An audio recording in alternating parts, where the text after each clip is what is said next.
আপনার নামটা একটু বলেন তো। মোহাম্মদ দেলার হোসেন মিজি। আপনি কোথা থেকে আসছেন? চাঁদপুর থেকে কি কেন আসছেন? আসছি। আমার মিথ্যা একটা মামলা আমাকে জেল খাটাইছে। জায়গা জমি সংক্রান্ত জায়গা জমি আমরা তাদের কাছে পাবো। এই জায়গাগুলো ওই দিনে 24 তারিখ শনিবার আমার জায়গা আমি একটু বুঝিয়ে দিব। 23 তারিখ শুক্রবার দিন আমার দুই বাড়ি রুট করতে ঢুকিয়া তাদের মেয়ের সাথে ছেলের সাথে সম্পর্ক। ওই ছেলেটারে তারা ফোন করে আনে মেয়ের ভাইয়ে ফরিদ আহমদ খোকন। আইনি ওই ছেলেটারে আমার বসত বাড়িতে অ্যাক্সিডেন্ট করে ঢাকা নিয়ে আসে। চাঁদপুর মেডিকেলে ভর্তি করে না, মারা যায় ঢাকায় না মিডল হাসপাতালে ভর্তি করলে 24 তারিখ সন্ধ্যা মারা যায়। কি মামলা হলো আপনার বিরুদ্ধে? আমার বিরুদ্ধে মার্ডার মামলা 302 ধারা দিয়ে ওই দিনেই 23 তারিখে মামলা করলো তারা। আপনি কোথায় ছিলেন ওই সময় যখন মারা হলো? আমি বাইরে কান্ট্রিতে আগে গুনাইছিলাম সিঙ্গাপুর। ওই ঘটনার দিন কোথায় ছিলেন? ঘটনার দিন আমি আমার কিনা বাড়িতে এক গ্রুপ নিয়ে আসছে লুট করতে। আর আমার বসত বাড়িতে এই ফরিদ আহমদ খোকনে ফোন করে শফিকের আনে বিটিন যে শফিক। কত বছর জেল খাটলেন আপনি? আমি জেল খাটলাম 12 বছরের উপরে হত্যা মামলায়। জেলের ভিতর কি দেখলেন? জেলের ভিতরে আমার মতো এরকম বহু লোক বিনা অপরাধে জেলখানা আছে।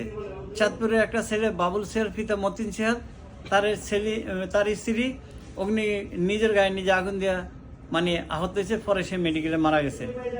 ওর বোন চিটাং গার্মেন্টসে চাকরি করতো, ওর মা বৃদ্ধ মা বাড়িতে। ও 3 জনকে আসামি করছে। এবং কি ওরও জেলে আরেকটা লোক আছে মানে দর্শনের মামলায়, হে সারাস্তি থানার মামলা। সেই লোকটারও দুলাল পিতা আম্বর আলী, সে দর্শনের মামলা দিয়ে তারা ঢুকেছে জেলে, থানায় নিয়ে তারা মারছে, কিন্তু সেই মামলার আসামি না। এই ধরনের আরো বহু লোক আছে মানে কারাগারে।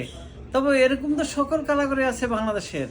বুঝতে পারছি। আপনি জেল খাটার আগে কি করতেন? আপনি জেল খাটার আগে আমি বুনাইছিলাম, সিঙ্গাপুর ছিলাম, সৌদি ছিলাম। বাংলাদেশে সাহেবতে লরি ড্রাইভ করতাম। আচ্ছা, জায়গা জমি সম্পত্তির এই জের ধরেই আসলে মামলাটা হলো আপনার? হ্যাঁ, জায়গা জমি ওদের কাছে জের ধরে ওরা আজকে 128 বছর যাবত রাখাইতেছে। বুঝতে পারছি। ঠিক আছে, আশা করছি আপনি বিচার পাবেন। আমি ন্যায্য বিচারের জন্য আমি ঘুরতেছি মানুষের কাছে। ন্যায্য বিচার আমি পাইনি।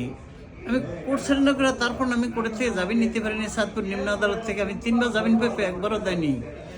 হাইকোর্ট তাই আমাকে জামিন দেয়নি। হাইকোর্টে আপনাকে জামিন করালো কে? হাইকোর্ট আমাকে জামিন করেছে শিশিমণির ব্যারিস্টার শিশিমণি সাহেব আমাকে জামিন করেছে। তাও আপনি অ্যাটর্নি জেনারেল এসে বাধা দিছে যে কিভাবে জামিন হয়। কিন্তু আমি কোন মামলার আসামি?